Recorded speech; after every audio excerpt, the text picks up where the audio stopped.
잠언 17장 15절부터 28절입니다.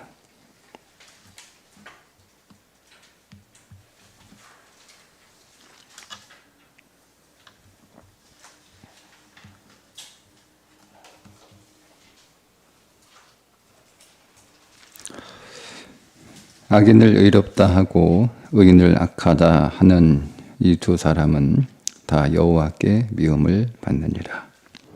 미련한 자는 무지하거늘 손의 값을 가지고 지혜를 사려 함은 어찌민고. 친구는 사랑이 끊어지지 아니하고 형제는 위급한 때를 위하여 낳느니라. 지혜 없는 자는 남의 손을 잡고 그의 이웃 앞에서 보정이 되느니라. 다툼을 좋아하는 자는 죄과를 좋아하는 자요, 자기 문을 높이는 자는 파괴를 구하는 자니라. 마음이 굽은 자는 복을 얻지 못하고 혀가 패역한 자는 재앙에 빠지느니라. 미련한 자를 낳는 자는 근심을 당하나니 미련한 자의 아비는 낙이 없느니라. 마음의 즐거움은 양약이라도 심령의 근심은 뼈를 마르게 하느니라. 악인은 사람의 품에서 뇌물을 받고 재판을 굽게 하느니라. 지혜는 명철한 자 앞에 있거늘 미련한 자는 눈을 땅 끝에 두느니라. 미련한 아들은 그 아비의 근심이 되고 그 어미의 고통이 되느니라. 의인을 벌하는 것과 귀인을 정직하다고 때리는 것은 선하지 못하니라. 말을 아끼는 자는 지식이 있고 성품이 냉철한 자는 명철하니라. 미련한 자라도 잠잠하면 지혜로운 자로 여겨지고 그의 입술을 닫으면 슬기로운 자로 여겨지느니라. 아멘. 오늘은 악인의 관점에서 말씀을 좀 보면 15절 악인은 의롭다 하고 악인을 의롭다 하고 의인을 악하다 한 그러니까 악인은 굉장히 편파적입니다. 그러니까 자기 입장에서 판단하는 거예요. 그래서 심지어 자기 뜻에 맞으면 자기에게 유리하면 악인을 의롭다 이렇게 판단하고 자기가 맞지 않으면 자기에게 불리하면 의인을 악하다 이렇게 판단한다는 거예요. 그러니까 이게 악인의 특징이죠. 기준이 하나님의 말씀이 아니라 자기 자신이 기준인 거예요. 그래서 여호와께 미움을 받는 거죠. 그러니까 우리는 나에게 유리하든 불리하든 내 마음에 들든 들지 않든 자기를 기준으로 판단하는 것이 아니라 이게 여러분 사사시대의 특징이잖아요. 자기 소견에 옳은 대로 행했다. 이게 사사시대의 특징이에요. 그러니까 하나님을 떠난 그러니까 여러분 사사시대라고 하는 것은 하나님을 완전히 떠난 하나님을 버리고 또 하나님을 대적하고 하나님을 거부하고 그런 게 아니잖아요. 하나님을 잘 믿었던 사람들이에요. 하나님을 잘 믿었음에도 불구하고 그들은 모든 판단이 하나님의 말씀이 아니고 그냥 자기 뜻이었어요. 그러니까 자기 마음에 안 맞으면 다 나쁜 거예요. 자기 마음에 맞으면 다 좋은 거죠. 이게 사사시대의 특징이잖아요. 그러니까 오늘 그게 악인의 특징이라는 거죠. 악인의 특징. 우리가 여러분 그리스도 안에 있다 할지라도 우리가 그리스도의 말씀이 오늘 우리의 삶의 모든 판단의 기준이 되지 않고 그저 자기 마음이 모든 판단의 기준이 되어버리면 그게 악인의 삶을 살아가는 것이다 라고 말씀하고 있습니다. 자, 두 번째 악인의 특징은 쉽게 살려고 합니다.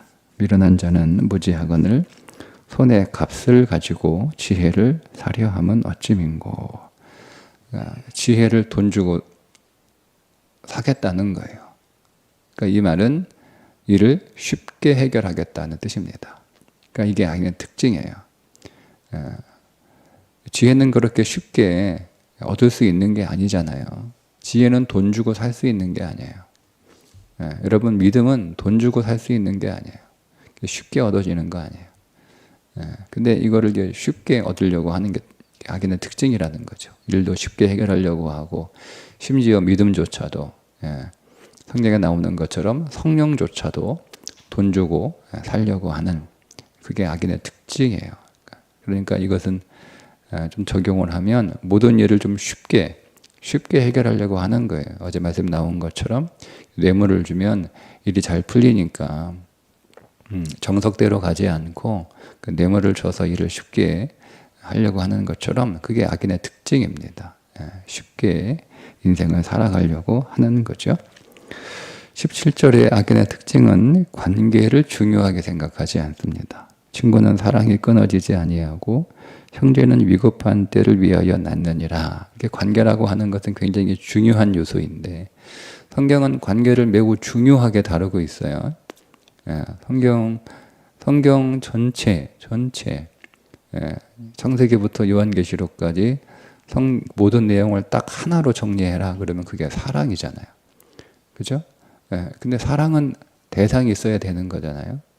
관계에서 나오는 그 신앙이란 말이에요. 성령의 9가지 열매는 뭐죠? 다 관계예요. 다 관계. 그러니까 대상이 없으면 의미가 없는 거죠. 하나님은 관계의 하나님이에요. 하나님은 서로 사랑하라. 다 관계예요. 막힌 담을 허시고 원수와 화목하시고, 다 관계잖아요. 그러니까 신앙은 여러분 관계입니다. 관계. 그러니까 종교는 관계가 아니에요. 종교는 내가 열심히 종교 행위를 해서 내가 원하는 것을 얻어내는 걸 종교라고 불러요. 그런데 신앙은 그 초점이 관계예요. 그 사람의 신앙이 좋다, 그 사람은 관계를 잘하는 사람이에요. 그 사람의 신앙이 더 성장하고 신앙이 더 좋아졌다, 그러면 그 사람의 관계성이 더 좋아지는 거예요. 근데 신앙이 없으면 관계를 무시합니다. 관계를 중요하게 생각하지 않아요. 관계를 소홀히 여기는 거죠. 소홀히 여기는 거죠. 이게 악인의 특징이에요. 악인은 관계 중심이에요. 관계 중심. 관계를 소중하게 여기고 그 관계를 위해서 노력하는 사람, 그게 믿음의 사람이에요. 그 다음 네 번째 악인은 자기를 과시합니다. 18절, 지혜 없는 자는 남의 손을 잡고 그의 이웃 앞에서 보정이 되느니라. 그의 이웃 앞에서. 그러니까 악인의 특징은 뭐냐면 쉽게 보정을 쓰는데, 그 보정을 쓰는 이유가 뭐냐면 자기의 그 위신을 위해서, 자기 위신 때문에 쉽게 이렇게 보정하는 거예요. 쉽게. 자기 체면이니까 좀 이게 내가 보정을 서야 되는 건지 아닌지 이렇게 좀 잘 따져보고 신중하고 해야 되는 건데, 그런 건 없고 그냥 자기 위신 때문에 내가 할게, 내가 해줄게, 내가 도와줄게, 내가 하면 돼, 뭐 이런 거, 이 악의 특징이에요. 그러니까 여러분, 악인이라고 해서 우리가 생각하는 것처럼 막 대단히 그렇게 막 그 험악한 우리가 죄인을 상상할 게 아니라, 그냥 오늘 우리 일상 안에서 우리가 자기 체면 중요하게 생각하고 자기 위신 중요하게 생각하고 자기 얼굴 중요하게 생각하게 되면 이렇게 악인의 길을 걷게 된다라는 것을 또 한번 확인하게 됩니다. 19절 또 악인의 다섯 번째 특징, 그 다툼을 좋아합니다. 왜 다툼을 좋아하냐면 그 입이 교만하기 때문에 그렇습니다. 다툼을 좋아하는 자는 죄가를 좋아하는 자요, 자기 문을 높이는 자는 파괴를 구하는 자니라. 이게 자기 이 문을 입으로 해석이 가능하거든요. 자기 입이 높아요. 그러니까 교만하는 뜻이에요. 그러니까 이 교만하니까 사람들하고 막 이렇게 다툼이 잦아요. 그러니까 자기 말이 맞고 자기 주장이 옳고 자기 말대로 해야 되고 자기 말대로 돼야 되고 자기 말대로 따라와야 되고, 그 교만해서 사람들을 무시하고 얕잡아보고 사람들을 폄하하고 이거예요. 그래서 이 사람은 늘 어디 가면 사람들하고 막 싸워요. 예? 좀 겸손하게 자기를 낮추고 또 경청하고 또 이해하고 양보하고 인정하고 존중하고 해야 되는데 입이 교만하니까 다 다투는 거예요. 그러니까 이게 어디 가나 다투지 않는 일이 없어요. 그게 악인의 특징이에요. 자, 이것이 악인의 특징인데, 그럼 이런 그 악인의 삶을 살게 되면 그 삶이 어떤 결과를 가져오느냐가 20절부터 말씀하고 있습니다. 보세요. 마음이 굽은 자는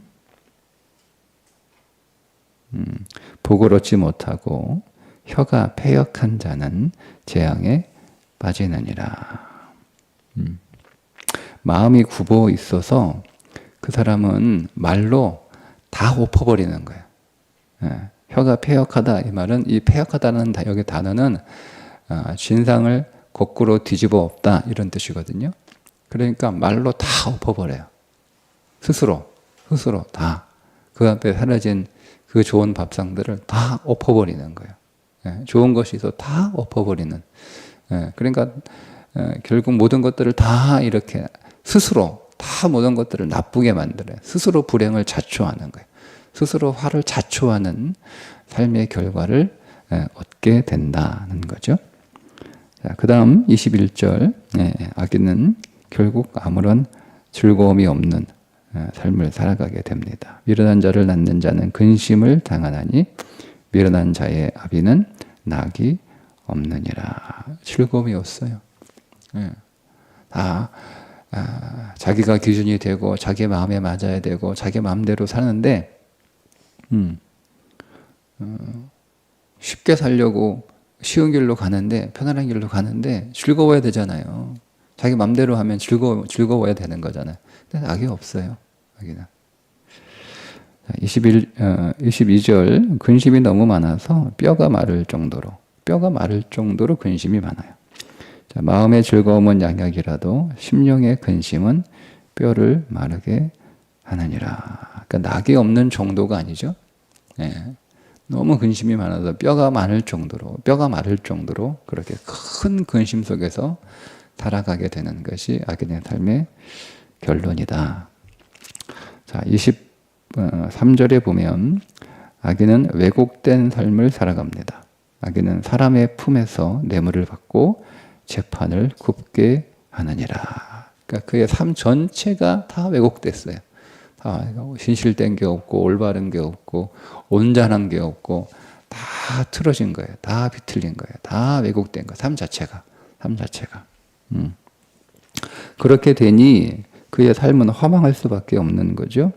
24절. 지혜는 명철한 자 앞에 있거늘 미련한 자는 눈을 땅 끝에 두느니라. 땅 끝이 뭐냐면 내게부터 굉장히 멀리 있다는 뜻이에요. 땅 끝이 성경에서 아주 멀리, 제일 멀리 있다는 뜻이에요.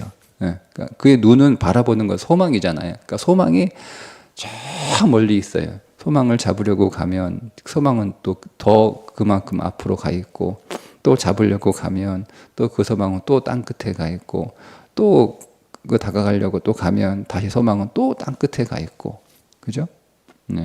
둥그렇으니까 땅 끝은 계속 도망다니는 거예요. 소망이 나를, 내가 다가가면 다가갈수록. 그러니까 그 인생 자체가 다 험한 거예요. 내가 이렇게 애쓰고 수고하고 땀 흘리고 열심히 달려가는데 허망은 또 그만큼 저 멀리 도망가 버리는 거예요. 그러니까 늘 인생이 허망하죠. 다 공허하고 다 헛된 거예요.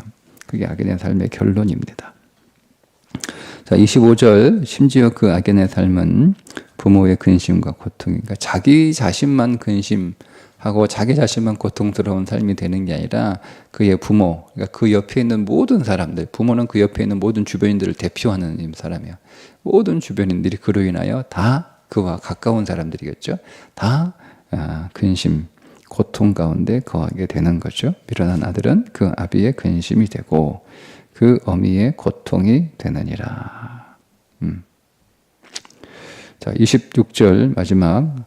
악인은 결국 모든 것들을 잘못 판단하는 삶을 살아가는 겁니다. 의인을 벌하는 것과 귀인을 정직하자고 때리는 것은 선하지 못하니라. 의인을 보라는 거예요. 판단을 잘못한 거잖아요. 그게 의인인데 귀인을 정직하다고 때리는 거예요. 그것도 판단을 잘못한 거잖아요. 상을 줘야죠.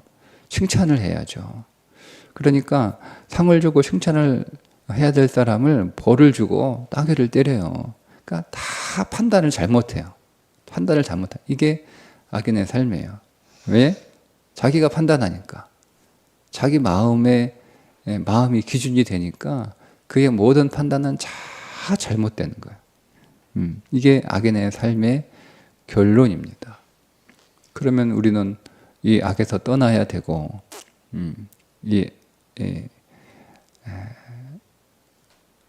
악과는 상관없는 그런 삶을 살아가야 되는데, 오늘 성경이 제시하고 있는 그 해답은 뭐냐? 이게 마지막 두 절이에요. 27절, 28절이에요.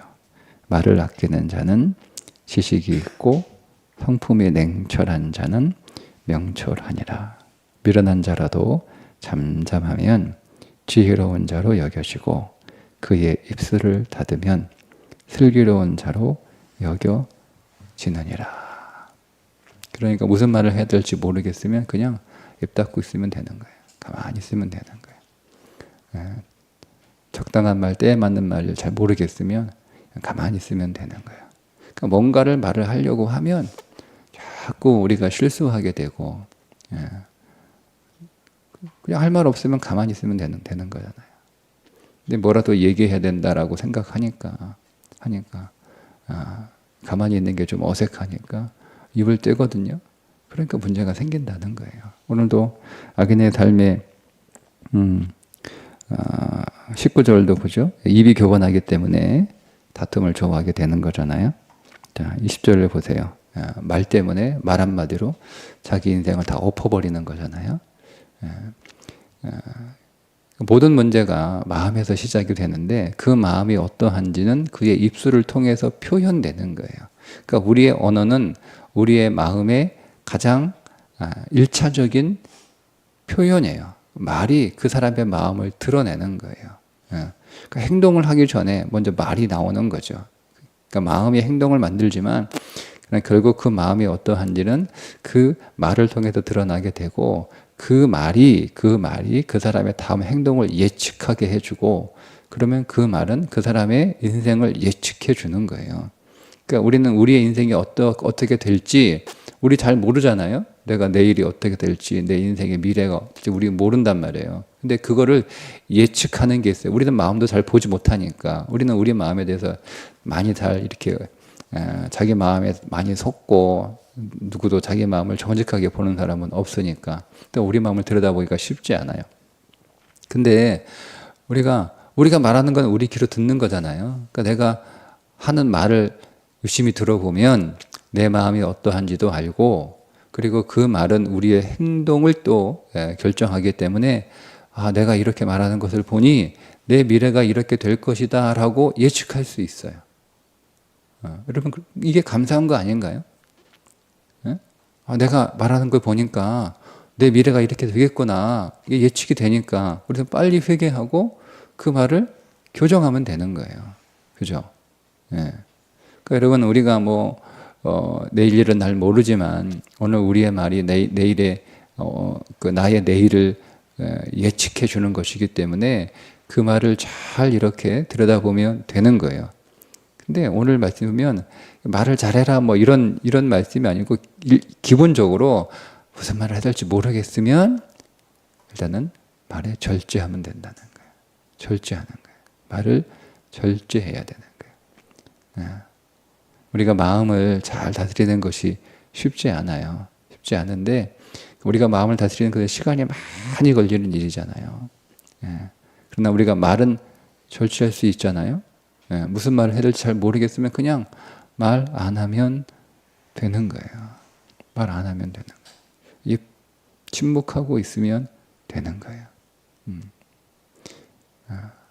그러면 여러분 우리의 입술을 닫고 말을 가만히 안 하는 게 아니라 우리는 우리의 육신에 우리의 입술을 닫고 뭐 하면 되는 거예요? 기도하면 되는 거예요. 그냥 입술만 가만히 닫고 있으면 우리의 마음이 성장하지 않잖아요. 그러니까 우리는 우리의 입술을 닫고 사람 앞에서 하는 입을 닫고 하나님 앞에서 입을 열면 되는 거예요. 근데 하나님 앞에서는 입을 닫고 사람 앞에서만 입을 열게 되면 그 인생은 실수하기가 쉽다는 겁니다. 오늘도 우리의 육신의 입술을 닫고 사람 앞에서 하는 말을 더 줄이고 하나님 앞에서 하는 말을 더 느리는 그런 기도의 시간이 우리에게 더해져서 오늘 우리의 삶이 악인의 삶에서 멀어지고 또 의인의 삶에서 가까워지는 그런 하루가 되시기를 주님의 이름으로 축복합니다. 기도하겠습니다. 하나님, 오늘도 우리의 입술 우리가 다스릴 수 없으니 오늘 우리는 하나님 앞에서 육신의 입술을 닫고 우리의 영혼의 입술을 여는 기도의 삶을 살게 하여 주옵소서. 매 순간마다 우리는 주의 이름을 부르게 하여 주옵소서. 매 순간마다 우리는 주님을 붙잡게 하여 주옵소서. 우리는 매 순간마다 말하기보다는 또 주님의 음성을 듣는 경청하는 귀가 되게 하여 주옵소서. 오늘도 우리에게를 인도해 주시고 오늘도 우리의 지혜를 주시고 오늘도 우리의 마음을 주장하여 주옵소서. 예수님의 이름으로 기도합니다. 아멘.